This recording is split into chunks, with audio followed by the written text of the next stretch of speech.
Bonjour à tous, voilà, pour ceux qui ne me connaissent pas, mon nom est Vincent de Noël.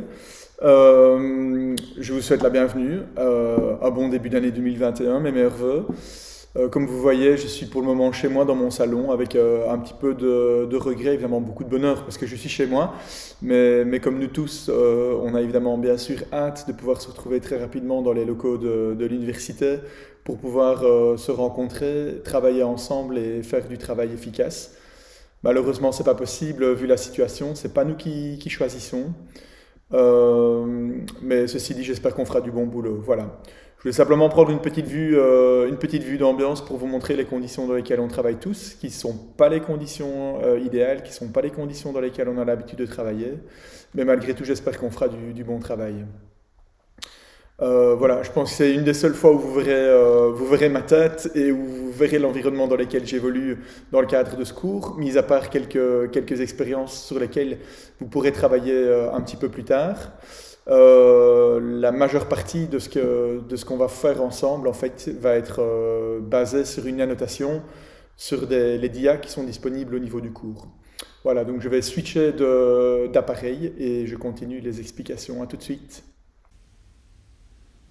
Ben voilà, donc rebonjour à tous. Donc comme je viens de vous dire, je vais parcourir avec vous en fait les dias du cours, me contenter de les commenter. Vous n'avez pas besoin de voir ma tête, malheureusement, c'est pas génial. C'est pas super non plus de commencer un cours dans ces conditions-là.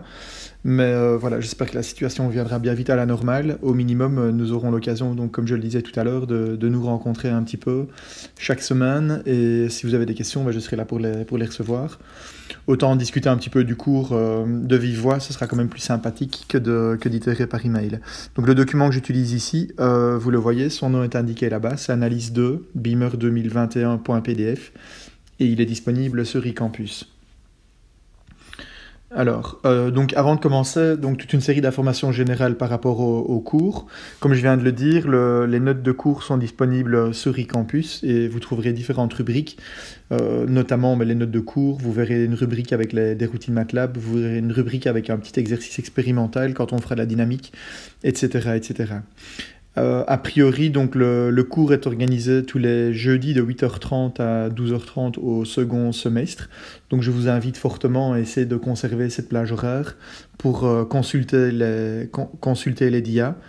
Idéalement, ce serait bien de prendre un tout petit peu d'avance de manière à ce qu'on puisse discuter de la thématique d'une semaine au moment où elle est prévue à l'agenda.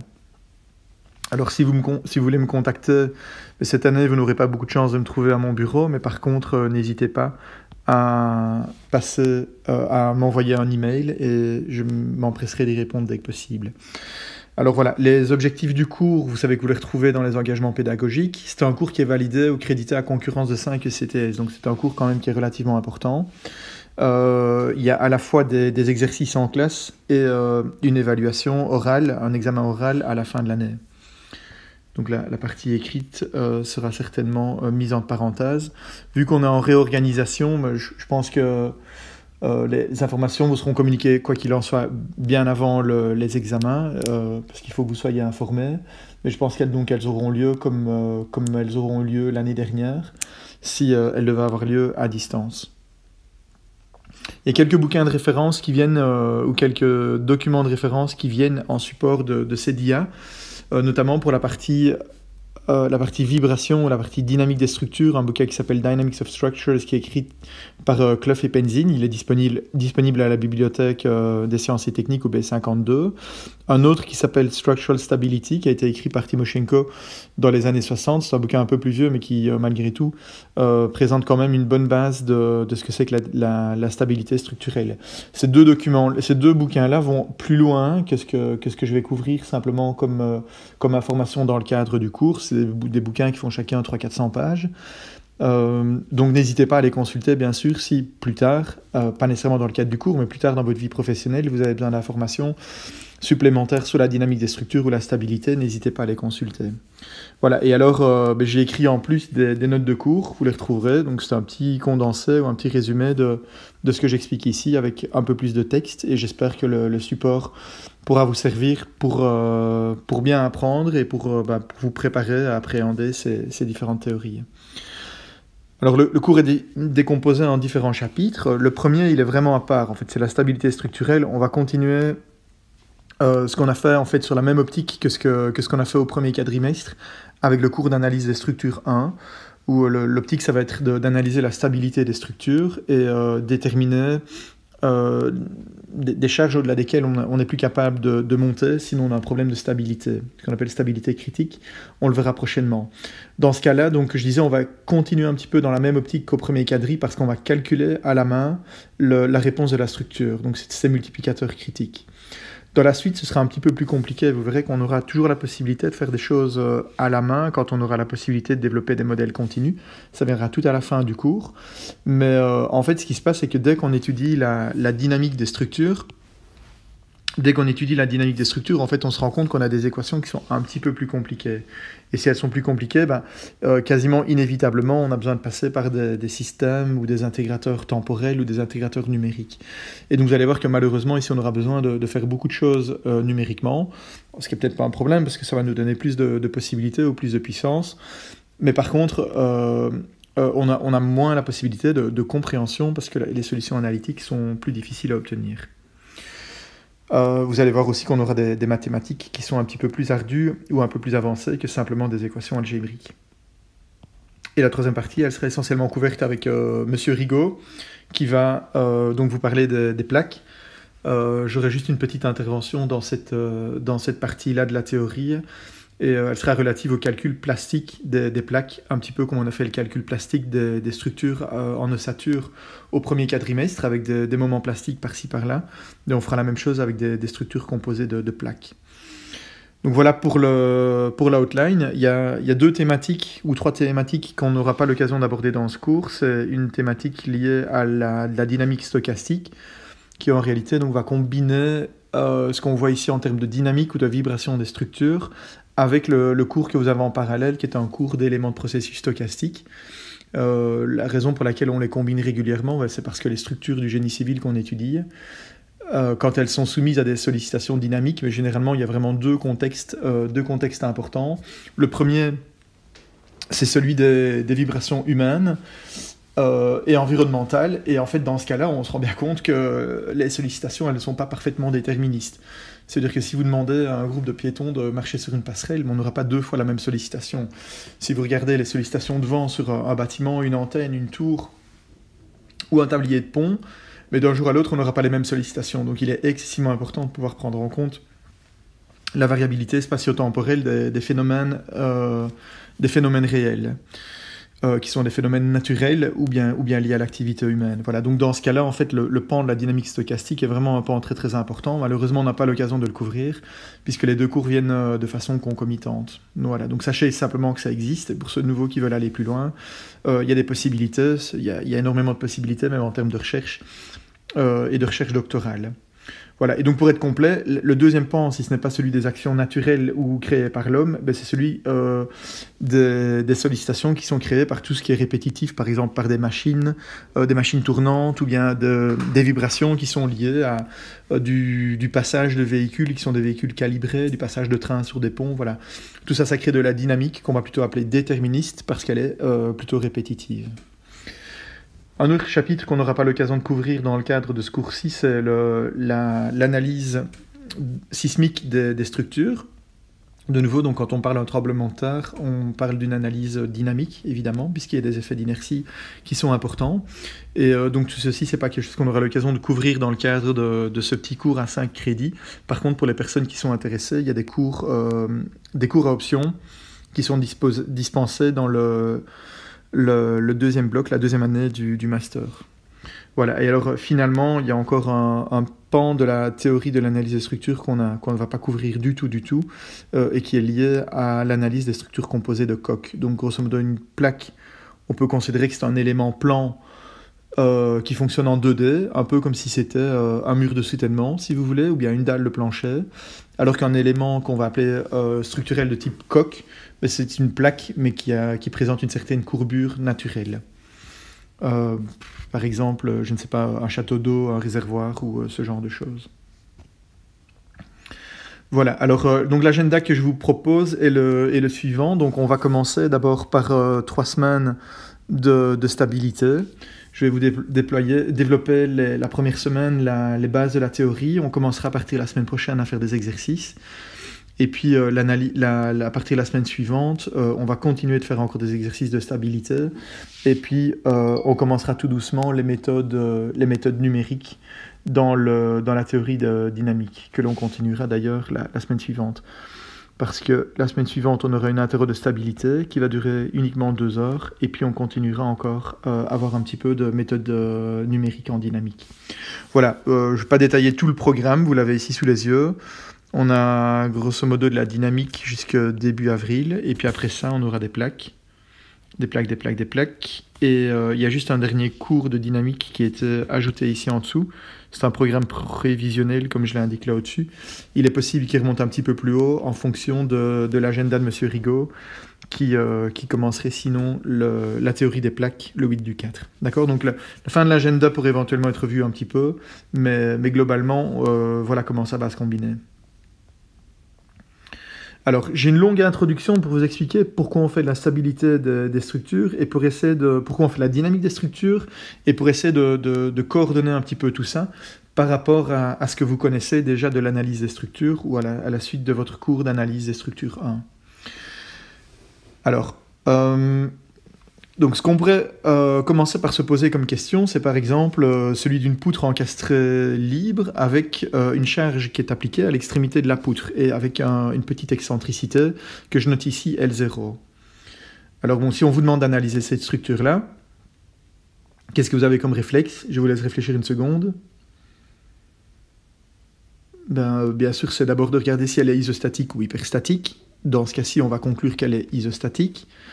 Et puis, je présume que vous voyez directement le diagramme des moments, puisque si on fait une coupe, a priori ici, n'importe où dans la colonne, on va avoir un moment qui est égal à la force P multipliée par l'excentricité L0. Et donc, vous auriez envie de dire, je présume que le diagramme des moments doit avoir une forme qui ressemble à ceci. Là, on a le même moment, puisqu'il y a une continuité du diagramme des moments au niveau du nœud. Et le diagramme des moments, il varie très rapidement, voilà, sur cette petite partie-là. Qu'est-ce qu'on peut dire d'autre ? L'effort axial est égal à 0 sur la petite console au-dessus, et l'effort axial est égal à moins P dans la colonne, donc on a bien une compression qui vaut P. Et le cisaillement, il est égal à P dans la partie horizontale de la console, et par contre, il est égal à 0 sur le reste de la structure. Ça, c'est ce qu'on ferait si on faisait une analyse qu'on appelle élastique linéaire au premier ordre de cette poutre. Au premier ordre signifie quoi ? Signifie qu'on écrit les équations d'équilibre dans la configuration de référence. Donc, ce qui est valable quand les déformations de la structure ne sont pas trop importantes. En fait, ce qui se passe, c'est que si on veut vraiment faire l'analyse de cette structure-là, et qu'on pousse la réponse de la structure à des amplitudes qui sont beaucoup plus importantes, donc c'est-à-dire que si j'augmente la valeur de la charge P qui est appliquée, on représente ça souvent par un multiplicateur lambda, exactement comme on le fait en calcul plastique, donc c'est un multiplicateur qui va multiplier la charge de référence. Mais si on regarde des petites valeurs du multiplicateur, je vais mettre ici lambda très petit, par rapport à une valeur de référence. Mais si on regarde des toutes petites valeurs, on va avoir un moment qui est sensiblement constant et qui est même petit sur la hauteur de la colonne. On a un effort axial qui est constant sur la hauteur et qui est égal à moins P, moins lambda P. Et par contre, ce qui se passe, c'est que plus on va augmenter la valeur de ce multiplicateur, lambda, qu'on représente sur l'axe ici, si on augmente la valeur du multiplicateur, plus le déplacement transversal va augmenter, delta. Déplacement transversal. Et donc, qu'est-ce qui se passe ? À un moment donné, le déplacement transversal il devient tellement important que la charge qui est appliquée ici, elle est telle que, à l'encastrement, on a de la flexion, mais on a une partie de la poutre qui peut éventuellement être en traction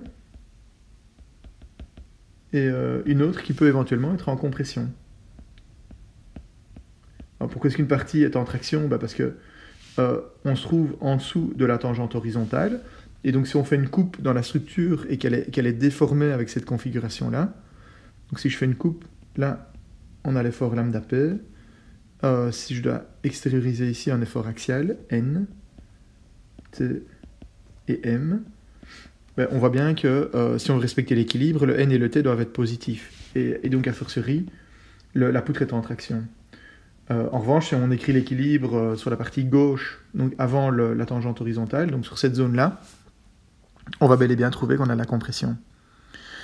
Ok, et idem pour le moment. Ben le diagramme des moments maintenant commence à s'apparenter à quelque chose qui n'est plus constant, évidemment, du tout. Pour quelle raison? Ben parce que si la poutre a une tendance qui est plutôt horizontale, ben on voit que le bras de levier change, le bras de levier d'une section change, alors qu'avant, le bras de levier dans toutes les sections sur la partie qui composait la colonne ne changeait pas significativement.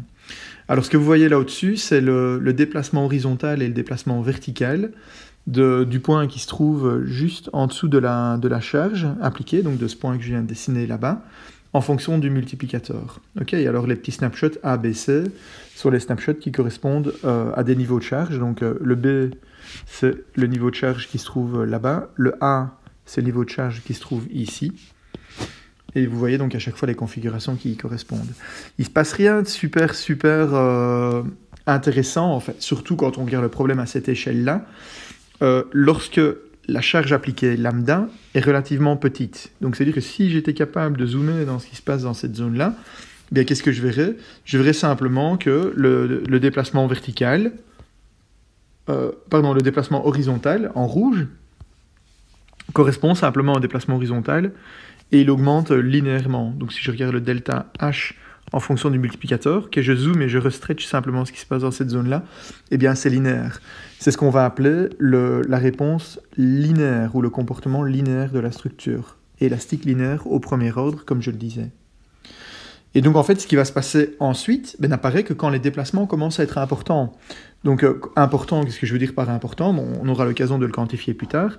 Mais vous voyez qu'à un moment donné, donc à peu près à cet endroit-là, mais le comportement réel de la structure, qui est représenté par la courbe en rouge, s'écarte de la réponse linéaire. Donc ça veut dire qu'on a un effet qu'on va appeler au second ordre qui commence à être important. Ça veut dire que le déplacement horizontal du point d'application de la charge est tel qu'il crée un moment additionnel dans la colonne. Ce moment additionnel va créer une déformation supplémentaire qui aura tendance à amplifier le déplacement et on a une augmentation qui est plus que rapide, une augmentation plus que proportionnelle de ce déplacement. Ça, c'est quelque chose que vous connaissez bien. Vous avez probablement dû voir ça dans un cours de mécanique des matériaux ou de mécanique des structures avec monsieur Jaspard, quand il vous a présenté la notion de flambement.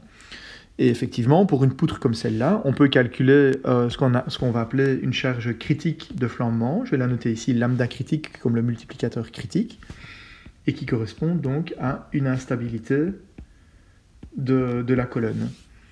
Alors vous avez vu avec monsieur Jaspard donc l'instabilité de l'air, c'est celle dont on va parler beaucoup aussi, qui vous dit que le multiplicateur critique, ou la charge critique, P critique, est donné par pi carré EI sur la longueur de flambement au carré. J'espère que cette formule vous rappelle quelque chose, elle est excessivement importante.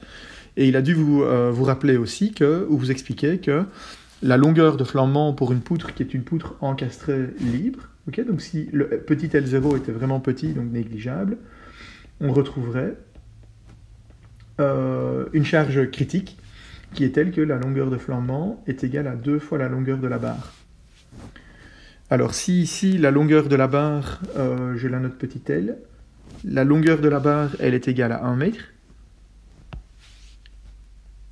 le EI de la barre qui a été utilisé pour l'illustration graphique, il est égal à 1, le EA et le L0 n'ont pas beaucoup d'importance pour la charge critique, mais si on veut calculer ce nombre, on va obtenir un multiplicateur critique qui vaut pi carré, c'est-à-dire environ 10, multiplié par EI qui vaut 1, divisé par la longueur de flambement, 2 fois L, donc 2, au carré 4. Et donc ça veut dire environ 2,5. Et donc la théorie que vous avez vue avec monsieur Jaspard prédit effectivement qu'on a un multiplicateur critique de charge qui est égal à 2,5. Il nous dit simplement que si on veut appliquer une charge supérieure à 2,5, avec les unités et les nombres qui sont présentés dans ce problème, alors on sera face à un problème de stabilité. Et c'est effectivement ce qui se passe. L'analyse non linéaire d'une structure est quelque chose qu'on étudiera dans un cours d'analyse 3. Ok, c'est pas l'objectif du cours d'analyse 2 du tout. Vous aurez l'occasion de voir ça l'année prochaine dans un cours à option si ça vous intéresse. Et vise à comprendre et calculer ce qui se passe dans le comportement post-critique de la structure. Donc lorsque les déplacements sont importants et éventuellement lorsque les courbures ou les rotations sont importantes. Ok, en attendant, l'objectif du cours ici va être de pouvoir déterminer ces charges critiques de flambement dans des structures qui sont des structures un peu plus compliquées que simplement une poutre encastrée libre. D'accord? Donc l'objectif du cours va être de généraliser l'établissement et le calcul de ces charges critiques qui sont données par une formule comme celle-là. Alors, les structures qui ont un comportement non linéaire sont des structures qui sont composées de câbles. Je sais bien qu'on n'a pas eu l'occasion de beaucoup discuter de câbles au premier quadrimestre, mais c'est quelque chose de spécifique. Vous aurez peut-être l'occasion d'en reparler dans le cadre d'un cours d'analyse 3, de structures non linéaires. Donc tout ce qui est structure câblée est important. Il y a des structures particulières. Vous voyez ici la barre du perchiste, elle est fortement non linéaire parce qu'on a des grandes déflexions.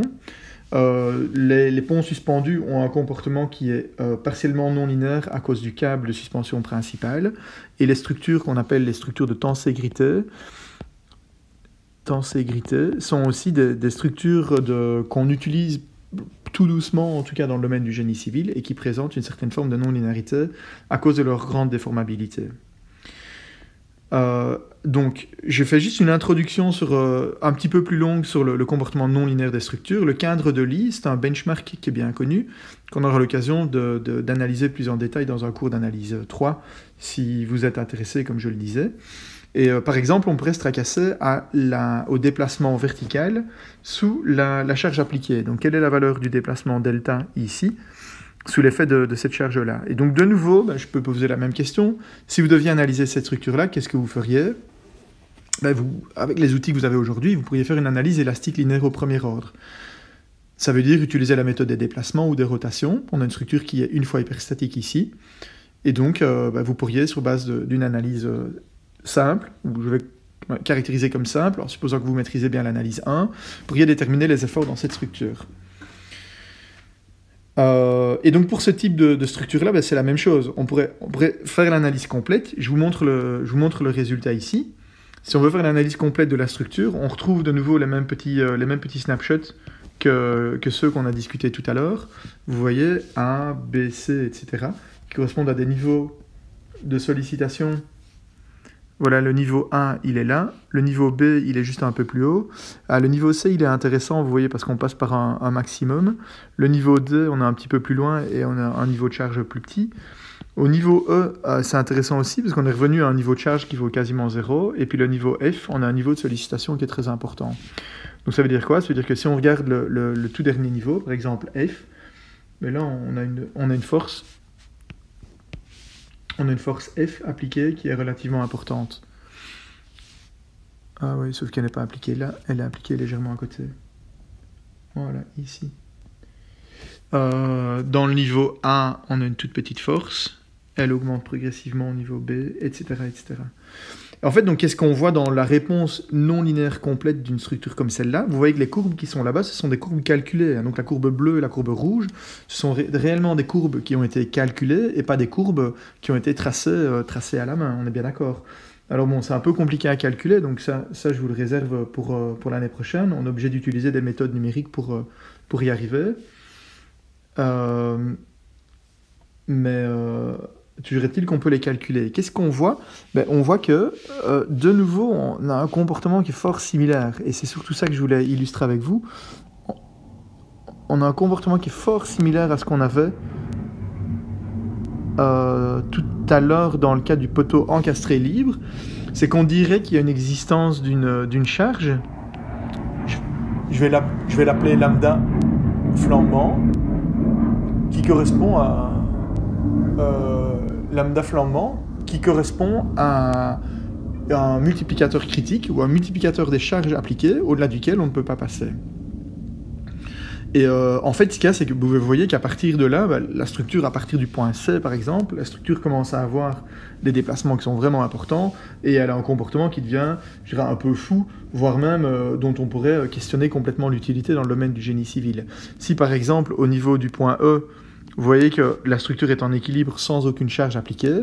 Ça veut dire qu'en fait, on a réussi à tirer ou à pousser la structure dans une configuration qui est en auto-équilibre. Okay, donc l'auto-équilibre, vous le connaissez de vos cours, par exemple, de béton précontraint. Ça veut dire qu'on a momentanément dû réaliser un effort sur la structure pour l'amener dans une certaine configuration. Et ici, la configuration d'équilibre dans laquelle on est arrivé, elle est telle que on n'a plus besoin d'appliquer aucun effort sur la structure pour la maintenir dans cette configuration-là. Ok, c'est un peu spécifique, je ne m'étale pas plus là-dessus parce que ça fait vraiment partie du comportement non linéaire des structures. Alors il y a autre chose d'un peu spécifique aussi, c'est que vous voyez, en fait, là on a ce qu'on appelle un snap through, donc ça veut dire on passe à travers, et ce qui s'est passé, c'est que la structure qui initialement avait cette forme-là, eh bien, à la fin, donc lorsqu'on applique un chargement qui est important, très important, ben, la structure, elle prend cette forme-là. Et en fait, la structure s'est retournée. C'est ça que le snap through veut dire. Ça veut dire qu'elle a snappé à travers ses appuis ou à travers elle-même. Donc si on regarde la ligne qui rejoint les deux appuis ici, voilà, là, on voit que la structure qui initialement était au-dessus, eh bien, elle est passée à travers. Et il y a un regain de raideur. Donc vous savez que maintenant que la raideur correspond à la pente, hein, la raideur, c'est la pente dans le diagramme force déformation, puisque F est égal à K fois X. Dans notre approche linéaire. Et vous voyez qu'ici, la raideur, elle est très importante. Donc la structure a regagné de la raideur, énormément de raideur, parce qu'elle a trouvé un équilibre dans une configuration plus avantageuse. Voilà, alors on pourrait se poser une question, et alors là je vais commencer à motiver tout doucement ce qui se passe en guise d'analyse dynamique. Okay, j'essaie de faire le lien en direct entre une analyse statique et une analyse dynamique. On pourrait se poser la question de savoir si la force qui est appliquée là-bas, on pourrait se poser la question de savoir donc si on considérait que c'était un seau qu'on remplit progressivement d'eau. Donc imaginons qu'on mette un seau ici à l'endroit où la force est appliquée, et puis on ouvre un petit robinet. Imaginons qu'on a un petit robinet, et on laisse couler l'eau. Bien, qu'est-ce qui va se passer? On va progressivement partir donc d'une charge appliquée qui est égale à 0, et on l'augmente. Donc le déplacement, il va augmenter. Déplacement vertical, il augmente. Jusque là. Et puis, qu'est-ce qui se passe? Je vous laisse réfléchir une petite seconde. Qu'est-ce qui se passe, en fait? Si je continue de verser de l'eau à l'intérieur du seau, la charge appliquée va continuer d'augmenter. Okay, c'est comme si je continuais d'ajouter de la masse. La charge appliquée va continuer à augmenter. Et donc, ma question, c'est est-ce qu'il est possible ou est-ce qu'il est imaginable de continuer d'évoluer sur cette branche-là, okay, qui est une branche, en réalité, qui est instable,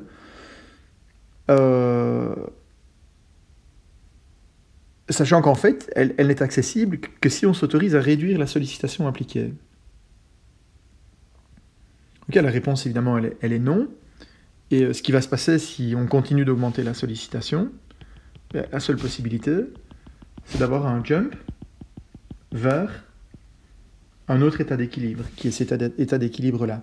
Donc si on continue d'augmenter la sollicitation, on ne peut qu'arriver vers ces états-là. Et puis si on continue d'ajouter encore de l'eau dans le seau, bien sûr, on va monter. Et donc il va y avoir un saut de comportement entre ce point-là, qui était la dernière configuration d'équilibre statique,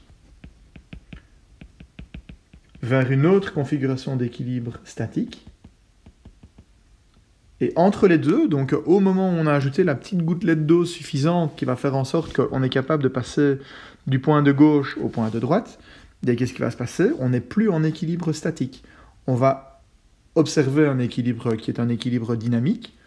Et donc en soi, on va simplement avoir un snap directement de la configuration D environ, hein, puisque c'est plus ou moins la configuration qui nous intéresse ici, enfin, ou en tout cas juste avant, directement vers la configuration F. Et ça va se faire, en fait, en maintenant à l'équilibre. Hein. Bien sûr, la structure doit rester en équilibre. La seule différence, c'est que, alors que d'habitude, les forces extérieures appliquées, donc celles qui viennent du robinet qui remplit le seau, sont en équilibre avec les efforts intérieurs, bien, ce qui va se passer, c'est qu'on va avoir une contribution supplémentaire à l'équilibre,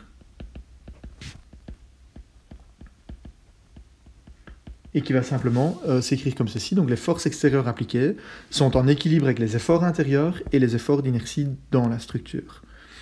Ok, et donc ça veut dire qu'en fait, on va avoir une réponse qui est une réponse dynamique. Et vous voyez en fait ce que ce diagramme traduit ici, c'est qu'en fait, en passant de la configuration D à la configuration F, il y a des oscillations qui vont apparaître. Il y aura une vibration donc, de la structure avant qu'elle ne retrouve son équilibre vers le chemin et puis qu'elle continue de monter. Alors, ceci, ρ représente la masse volumique du matériau qui est utilisé. À partir du moment où les forces d'inertie commencent à rentrer en ligne de compte, vous vous souvenez que les forces d'inertie de vos cours de physique sont données par une masse fois une accélération. À partir du moment où les forces d'inertie rentrent en ligne de compte, bien sûr, les résultats vont dépendre de ρ, de la masse volumique. Si la masse volumique est plus importante, on a des phénomènes qui sont plus lents. Si la masse volumique est donc à basse fréquence, si la masse volumique est plus faible, on a des phénomènes qui sont plus rapides, donc à haute fréquence. Ok, on aura l'occasion de détailler ces notions-là quand on abordera la partie dynamique du cours. Ok, mais dans un cas comme dans l'autre, voilà ce qu'on obtient. Si on avait plus d'amortissement, par contre, par exemple, dans la structure, eh bien, ce qu'on aurait vu, on aurait vu plus d'amortissement, et donc le comportement dynamique serait beaucoup plus rapidement revenu vers le comportement qui est le comportement statique. Voilà, alors je vais faire un petit montage ici, j'ai quelques vidéos à vous montrer pour illustrer un petit peu l'intérêt et l'utilité des analyses de stabilité dans la réalité. Le premier est lié à une instabilité d'un treillis, vous allez voir la rupture en temps réel de ce treillis, et l'autre est lié à la stabilité des racks de stockage. Voilà, donc le premier exemple ici sur la gauche, c'est un exemple d'une structure en treillis. Et vous allez voir que progressivement, la partie supérieure du treillis va se déplacer vers la gauche. Et donc la charge verticale, qui est le poids propre des réservoirs qu'on voit là-bas, va s'excentrer légèrement vers la gauche, créer un moment additionnel qui va solliciter la structure et qui, au bout du compte, va amener la ruine de la structure. Voilà, vous pouvez vous dire que c'est pas un... Queensland, c'est un des États australiens, donc vous pouvez vous dire que c'est pas un promeneur en réalité qui a vu ça et qui a eu l'occasion de filmer le bon endroit, le bon moment. En fait, c'est rien d'autre ici qu'une démolition contrôlée. Voilà, et vous voyez que progressivement, la structure se plie ou se replie sur elle-même et de manière assez rapide parce qu'on a justement un problème d'instabilité. Ok, et c'est évidemment excessivement important de pouvoir se prémunir de ce type d'instabilité. Un deuxième exemple concerne des racks de stockage, où vous voyez que ce rack ici il est bien chargé, et vous allez voir que la personne qui manœuvre la machine va heurter un poteau, une colonne du rack de stockage, qui va créer son instabilité à lui, surcharger les colonnes voisines, et vous allez voir que de fil en aiguille, plusieurs colonnes vont très très rapidement arriver à l'instabilité. Bon, une partie du rack est perdue, et flouch, l'entièreté est perdue, parce que la base inférieure était surchargée, on a les poteaux qui ont la même section droite sur toute la hauteur, la base inférieure était surchargée et a amené à l'instabilité de la structure. Voilà, donc tant qu'on a regardé des vidéos, je vous ai préparé une petite compilation aussi de vidéos où on voit des problèmes de vibration de structure. Donc je commence par le stade de Wolfsburg en Allemagne pendant une tempête en 2012.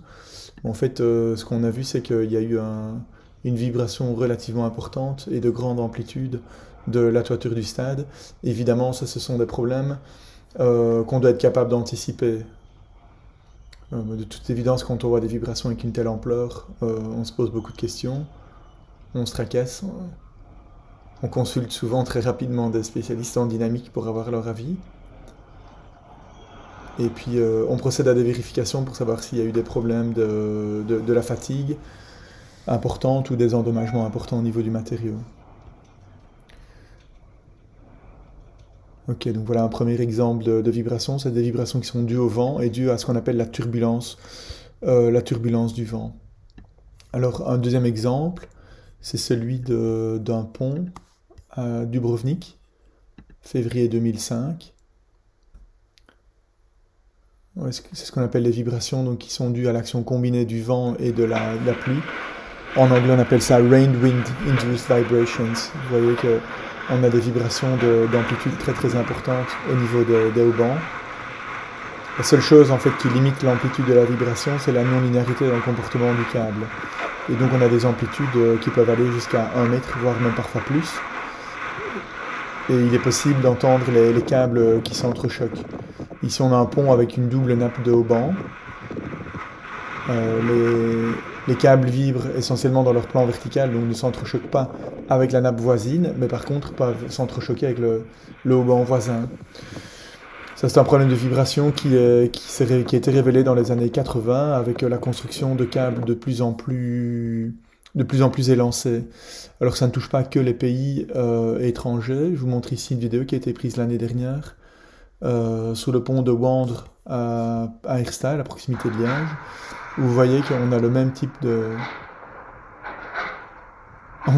comportement. Et le bruit qu'on entend, c'est le bruit de la vibration, ou en tout cas du câble à l'intérieur de la gaine qui va taper sur la gaine du câble. Donc cette vibration-là apparaît quand on a une pluie relativement légère, qui crée un écoulement d'eau le long du câble, qui modifie l'écoulement d'air autour du hauban à cause de la présence de cette gouttelette, et qui amène à une instabilité. Au niveau des effets du vent, bon, il y en a toute une série. Vous aurez peut-être compris que c'est un de mes dadas, donc je peux vous en montrer tant qu'on veut. Ça, c'est un autre type d'instabilité due au vent. Vous voyez l'amplitude importante des vibrations au niveau des lignes de transmission. De nouveau, le vent n'est pas très très élevé, pas comme pendant la tempête Xavier sur le stade de Wolfsburg. Ici, on a plutôt un problème qu'on appelle un problème de galop. Donc de nouveau, la section circulaire du câble a été modifiée par l'accumulation d'un petit peu de glace. Vous voyez qu'on est en hiver, et la petite accumulation de glace sur le câble suffit à modifier l'aérodynamique du câble et à lui injecter suffisamment d'énergie pour arriver à des amplitudes de vibration très importantes. Ok, donc ça, ce sont des problématiques qui sont un petit peu plus compliquées probablement que ce qu'on va voir dans le cadre de ce cours-ci, mais qui forment la base en tout cas de la dynamique des structures que je voudrais étudier et que je voudrais voir avec vous.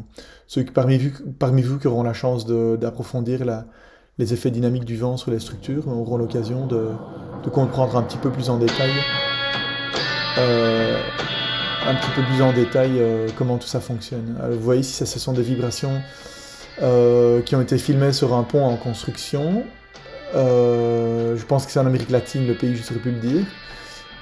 Et qui montrent en fait de nouveau des vibrations de très grande amplitude. Là, on a un autre type de phénomène aéroélastique qui s'appelle du détachement de tourbillons. Et donc il y a des tourbillons alternés ou des tourbillons dits de von Karman qui se détachent sur l'ouvrage et qui amènent à ces vibrations transversales. Ok, donc évidemment c'est excessivement impressionnant quand on voit ça. Dans ce cas-ci, le pont a vibré pendant sa construction, pendant je pense plus d'une journée, voire même plus. Aucun dommage n'a été détecté, on a simplement attendu que le vent arrête de souffler pour continuer de solidariser le pont. Quelques déflecteurs sur ce pont-là ont été ajoutés pour modifier l'écoulement d'air autour du pont, et la construction a pu continuer à partir de là où elle en était. Ok, donc ça, ce sont vraiment des phénomènes qui sont excessivement importants, qu'on ne peut pas négliger quand on dimensionne des structures. Alors, je vous montre encore un petit dernier qui a été filmé ici pendant le congé de Noël dernier, pour montrer qu'il y a des choses qui se passent pas loin de chez nous aussi. De nouveau, ce sont des effets du vent. Là, on a un vent relativement important. Croyez-le ou non, c'est pas vraiment en fait un phénomène dynamique qu'on voit ici, c'est plutôt un phénomène statique. C'est plutôt, je te remets cette vidéo dans la gamme des vidéos qui sont relatives à l'instabilité, parce qu'il n'y a rien de dynamique dans ce qu'on voit ici, c'est essentiellement une instabilité élastique.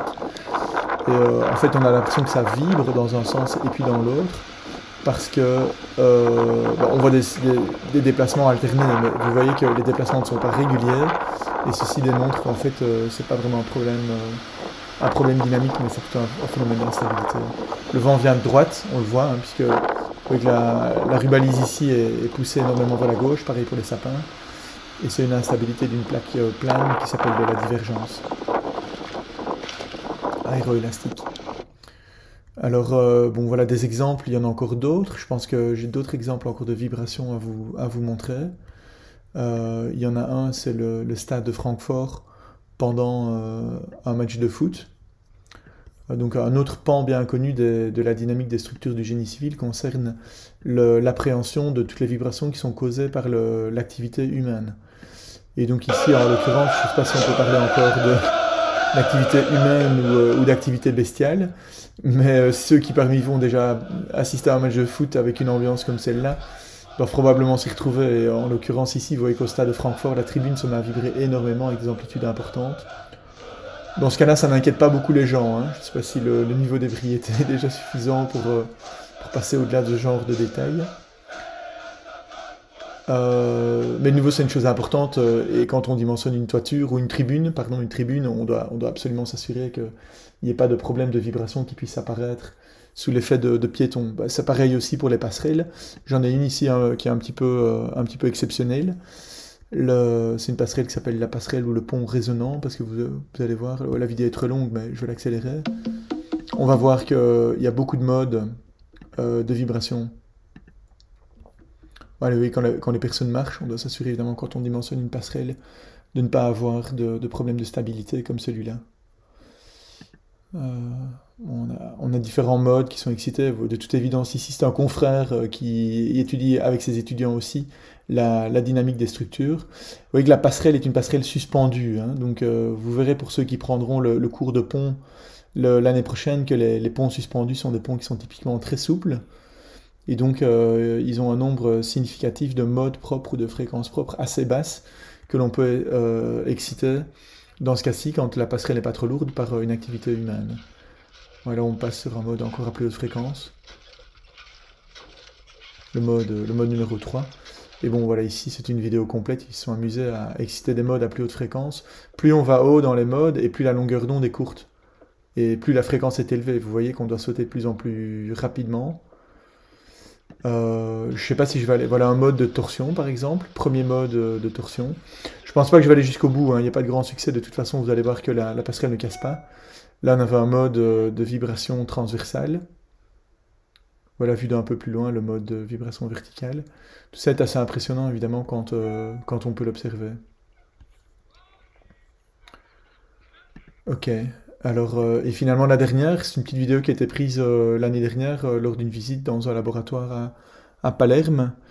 C'est simplement pour vous illustrer le fait que dans les structures qui vibrent énormément, on a la possibilité de limiter les amplitudes de vibration à l'aide de ce qu'on appelle les amortisseurs à masse accordée, les TMD. Ceux qui ont suivi le cours de DSM de Jean-Claude Golinval sont peut-être déjà au courant de la technologie. Donc il suffit d'ajouter des petits systèmes qui vibrent. On aura l'occasion d'en parler aussi très rapidement dans le cadre du cours de dynamique pour limiter les amplitudes de vibration. Donc vous voyez ici deux bâtiments côte à côte qui sont exactement les mêmes. Et puis ici, avec le même type d'excitation, vous voyez qu'on a ajouté ce qu'on appelle amortisseur à masse accordée. Donc c'est une masse qui vibre. Et en fait, les vibrations de la masse permettent de limiter de manière significative l'amplitude des vibrations du bâtiment. Une autre manière de schématiser ou de modéliser ces amortisseurs à masse accordée consiste à utiliser des liquides.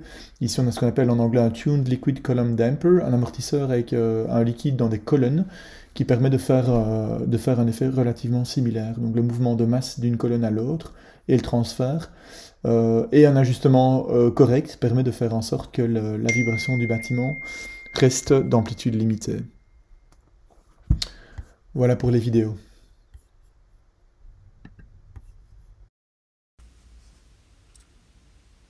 Alors vous voyez que les problèmes de stabilité sont des problèmes qui touchent en fait toutes les structures du génie civil, enfin une bonne partie des structures du génie civil, qu'elles soient construites en acier ou en béton, on a des problèmes de stabilité dans tous les cas. Les problèmes de dynamique, maintenant, dans le domaine du génie civil, elles sont liées un petit peu à toutes les thématiques qu'on vient de voir, donc des charges sismiques, des charges de vent turbulents, on a des problèmes aéroélastiques ou bien hydroélastiques, qui sont liés à, par exemple, ce qu'on appelle le vortex shading, c'est des détachements de tourbillons, du galop sur des câbles, on en a vu dans les vidéos. On a des problèmes de vibration liés aux hommes, à l'activité humaine sur les passerelles ou bien dans les stades. Il y a des problèmes d'impact et d'explosion. Là, on a de la dynamique qui est très rapide. Donc c'est-à-dire qu'elle est gouvernée par les efforts d'inertie, on aura l'occasion de voir ça plus tard. Il y a les charges de vagues, les écoulements marins, des charges de vagues qui viennent déferler sur des murs de quai. Les murs de quai, on doit bien les dimensionner aussi, on doit leur trouver une épaisseur, etc. Il y a des vibrations qui sont dues au trafic, passage de véhicules ou de ponts. J'ai des tas et des tas d'histoires à vous raconter sur toutes ces charges dynamiques. En fait, vous aurez peut-être compris, mais c'est un peu ma spécificité et ma spécialité. On a des vibrations qui viennent des machines tournantes et des machines vibrantes, celles qui viennent de l'activité humaine, et alors aussi tout un autre pan de la dynamique des structures qui concerne uniquement la vibration des câbles. qui peuvent par exemple résulter de mouvements d'ancrage ou bien d'action avec le vent, comme on l'a vu dans les vidéos. Ok, donc tout ceci constitue vraiment les motivations principales du cours. Et donc en fait, si je voulais classifier un petit peu les problèmes, ben, si on a des problèmes qui sont dynamiques, l'objectif étant toujours, puisqu'on parle d'analyse, l'objectif étant donc toujours de déterminer les efforts internes, les déplacements, les contraintes, les réactions d'appui, etc. À partir du moment où on parle de dynamique, ça veut dire qu'on a une évolution temporelle. Ça veut dire qu'il y a un effet inévitable des forces d'inertie et dans une moindre mesure aussi, mais non négligeable, des forces d'amortissement. J'écris dumping en anglais. Okay, et ça, on aura l'occasion de le préciser dans les équations. On pourra classifier en fait toutes les problématiques et toutes les thématiques qui sont listées ici au-dessus. On pourra les classifier selon que le chargement lui-même est stationnaire ou non stationnaire, selon que la réponse elle-même est stationnaire ou non stationnaire, selon qu'on a de la dynamique rapide, impact ou explosion, par rapport à la dynamique lente. L'impact, on appelle ça un impact, mais l'impact d'un bateau, c'est une thématique de recherche qui est chère à M. Rigaud aussi. L'impact des bateaux sur les éoliennes ou les portes d'écluse sont des chocs lents. Ok, on aura l'occasion d'en parler. On peut parler de comportement linéaire par rapport à non linéaire, ça on n'en parlera pas parce que c'est un petit peu trop compliqué. Et alors on a aussi l'occasion de regarder donc, la dynamique déterministe ou la dynamique stochastique. Voilà, en fonction de l'un ou de l'autre cas, eh bien, on aura des méthodes d'analyse qui sont des méthodes d'analyse différentes.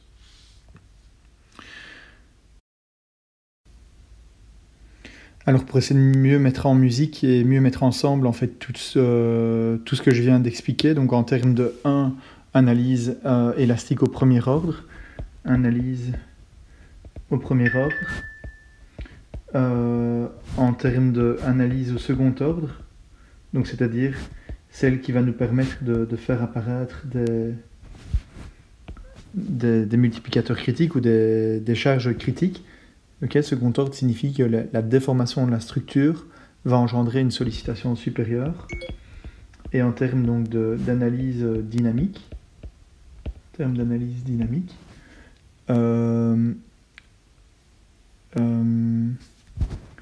voilà, ce que je vous propose de faire, c'est de regarder simplement l'équation d'équilibre de la poutre simple. Donc c'est celle que vous avez déjà étudiée avec monsieur Jaspard, quand il vous a parlé de la divergence.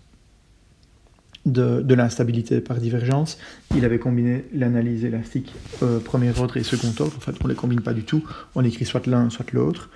Et donc voilà ce qu'il avait fait avec vous. Donc en fait, si on considère une barre, elle peut avoir des conditions d'appui qui sont tout à fait variées. Hein. Ici, j'ai dessiné une barre encastrée libre, mais elle pourrait très bien être appuyée aux deux extrémités. Ok, peu importe. Pourquoi est-ce que je dis peu importe? Parce que je vais me focaliser sur ce qu'on va appeler l'équilibre local. D'accord? Donc je découpe un petit élément de taille dx, et ce petit élément de taille dx, je vais écrire son équilibre sous l'effet des différentes charges qui sont les charges appliquées. Voilà, alors ce que je vais faire, c'est je vais lui appliquer un effort extérieur qui est égal à grand P. Ok, il est noté ici N dans les équations, mais ça pourrait porter à confusion avec l'effort axial. Enfin bon, on va supposer que l'effort axial ne varie pas de trop sur la longueur de la barre, et donc on a un effort axial N là-bas. Et donc ce qu'on doit faire, c'est écrire l'équation d'équilibre de ce petit élément de poutre. Ok, je vais peut-être le refaire en détail une fois avec vous, parce que ça vaut toujours la peine de le faire. C'est rien d'autre qu'une version un petit peu généralisée de l'équation de l'élastique que vous connaissez bien. Donc en configuration non déformée, la poutre elle est comme ceci. Donc là c'est le petit élément de taille dx. Ok, on est d'accord. Donc ceci c'est l'élément de taille dx. C'est pas la section droite, hein, donc la poutre elle est plus longue. Et ce qui se passe, c'est qu'en configuration déformée, elle est légèrement tournée. D'accord? Donc ça veut dire que par rapport à l'axe qui serait l'axe de départ, bien la configuration déformée, elle est comme ceci. Et on a un petit élément de taille dx. Ok, bon, c'est pas spécialement évident à représenter, mais vous avez bien compris bien sûr l'idée. Et sachant qu'en configuration initiale, la poutre, elle s'étend au-delà de l'élément dx, d'accord, mais nous, c'est pas ce qu'on regarde. Alors, ce qu'on doit extérioriser là-dedans, c'est un effort axial, N, un effort tranchant, un moment de flexion, on a la charge dont on suppose qu'elle ne tourne pas, hein, bien sûr. La charge appliquée, donc petit p dx. On va avoir ici t plus dt. On va avoir n plus dn. Et on a le moment de flexion m plus dm. Je vais peut-être reprendre. Et alors on a aussi les forces d'inertie, bien sûr, qui sont des forces d'inertie qui sont appliquées au centre de gravité, au centre de masse. Je les écris comme ceci. F in, force d'inertie. Et alors on a en guise d'axe de référence x et v de x et v de x, le déplacement transversal de la poutre, qui est compté positivement vers le bas. Et donc elle se déforme, voilà, pour le moment elle se déforme comme ceci. Et nous, notre fibre de référence, elle est en dessous. Okay, puisqu'elle correspond à un moment que j'ai choisi comme étant positif. Alors la première chose qu'on fait, vous vous souvenez quand on écrit l'équation d'équilibre de ceci, c'est d'écrire un équilibre de rotation autour de ce point-là. Mais si on fait ça, on voit que les deux efforts axiaux n et n n'ont pas d'influence. Le t et t plus dt, ils vont nous donner simplement le couple t multiplié par dx, qui a tendance donc à faire tourner autour de ce point-là de manière positive comme ceci. On a un m à gauche qui est positif, donc plus m, et à droite moins m plus dm. Tout ça est égal à 0. Et donc ceci nous dit simplement que m et m se simplifient, nous dit simplement que t est égal à dm sur dx, c'est-à-dire à n' de x. Effort tranchant égale dérivée du moment, ça on le sait bien. Il n'y a pas de raison que ça change. Donc en fait, ce qu'on vient juste de montrer ici, c'est que les forces d'inertie ne modifient pas ça. Pourquoi? Parce qu'elles sont appliquées au centre de gravité de la section droite. Et c'est tout. Et le fait d'avoir considéré une grande rotation ne le change pas non plus, parce que l'effort axial reste centré par rapport à l'axe. D'accord? Donc il n'y a pas de modification par rapport à ce qu'on connaît bien. Par ailleurs, on sait que le moment m, il est égal à EI fois la courbure. Dans la théorie de Bernoulli, le moment m est égal à EI fois la courbure. Et alors, avec les notations qu'on a choisies ici, la courbure, c'est la dérivée seconde du déplacement transversal, avec un signe moins. Pour quelle raison? Parce que si je voulais avoir une courbure positive, d'accord, donc v de x comme ceci, si je voulais avoir une poutre avec une courbure positive, là elle est positive parce que la fibre de référence est tendue, vous voyez qu'on a une courbure qui va dans le sens négatif des axes. Si les axes avaient été considérés dans l'autre sens, comme ceci, v de x, je suis d'accord, souvenez-vous de vos cours d'analyse qu'on a une concavité vers le haut, donc la courbure est positive, mais vu que le v a été défini positivement vers le bas, on définit souvent le déplacement d'une poutre positivement vers le bas à cause des effets de gravité, et bien ici en fait on voit qu'on a bien une courbure négative, d'accord? Donc m c'est moins EI fois la dérivée seconde de v. Et donc t est égal à moins, si EI est constant, moins EI fois la dérivée troisième de v. Je vais mettre ici, si EI est constant. Ok, donc ça c'est une chose. Une fois qu'on a terminé de faire ça, on peut écrire l'équation d'équilibre, par exemple, verticale. Et l'équation d'équilibre verticale nous dirait quoi? Une fois un petit θ ici, il n'y a pas de raison que l'angle ne change pas, puisque c'est le seul moyen d'avoir une rotation. Donc si on met θ à gauche, θ plus dθ à droite, on va avoir donc n à projeter à gauche, il y a ici n à projeter sur la verticale. Donc ça va être le n fois le sinus de l'angle θ. Alors on va supposer que l'angle est petit, donc sinus de θ c'est comme θ, le cosinus de θ c'est comme 1, et à droite on va avoir le sinus de θ plus dθ, c'est θ plus dθ, et le cos de θ plus dθ est petit aussi, on l'approxime par 1. Ok, donc on a n, je viens de dire donc n multiplié par le sinus de θ, donc c'est fois θ, plus à gauche de nouveau t, que je dois projeter sur la verticale, donc je le multiplie par le cosinus de l'angle θ qui se trouve ici aussi, donc t multiplié par 1. Je continue dans le sens, j'ai p vers le bas, donc moins p dx. Et puis alors à droite, je vais avoir quoi? Je vais avoir t plus dt vers le bas, donc moins t plus dt vers le bas, à projeter avec le cosinus de θ plus dθ, donc 1. J'ai le n plus dn qui va vers le bas, à projeter avec le θ plus dθ. Et ensuite, j'ai les forces d'inertie qui sont comptées positivement vers le haut, égales aux forces d'inertie. Les forces d'inertie, on ne les a pas encore vraiment détaillées, mais en fait, s'il fallait les calculer, on les calcule comment? C'est une masse. C'est la masse de ce petit élément. D'accord? Et la masse de ce petit élément, c'est quoi? C'est sa masse volumique. Je vais écrire ρ, la masse volumique, fois la section droite, fois dx. Ok, donc ça c'est une masse volumique en kilogrammes par mètre cube, multiplié par le petit volume, multiplié par le volume en mètre cube, et multiplié par l'accélération. Alors l'accélération, je vais l'écrire comme ceci, v, je vais mettre 2 points au-dessus, pour dire que c'est une dérivée au cours du temps, de la section d'abscisse x, et qui évidemment est une fonction du temps. Ça, c'est les forces, ça représente les forces d'inertie. ρ1, on va utiliser un symbole spécifique pour ρ1 plus tard. On va l'appeler mu en kilogrammes par mètre, comme vous voyez. C'est ce qu'on appelle la masse par unité de longueur, ou bien la masse linéique. Alors, bon, on va simplifier toutes ces équations-là pour voir à quoi on arrive. Donc, le nθ ici se simplifie avec le nθ qui est là-bas. Le t qui est ici se simplifie avec le t qui est là-bas. Donc, il va nous rester moins p dx, moins dt, moins n dθ, moins θ dn, égale mu v seconde dx. Alors, ce qu'on va faire, c'est que ce terme-là, je vais le dropper aussi. Je vais supposer que la courbe n'est pas suffisamment déformée que pour avoir une variation de l'effort axial le long de la poutre.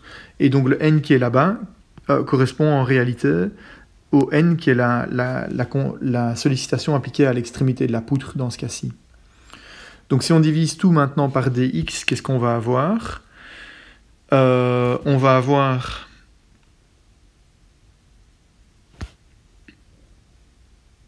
moins p, moins dt sur dx, donc c'est-à-dire t', moins n θ', égale mu v seconde dx, j'ai divisé. Alors le t', on va le remplacer par son expression. Le p, je vais l'envoyer... Il y a juste une chose ici, c'est que j'ai fait une petite bêtise. J'aurais dû écrire en fait les forces d'inertie. Elles sont définies vers le haut. Oh non, c'est correct. Mu x dx. Ok. Bon, je continue.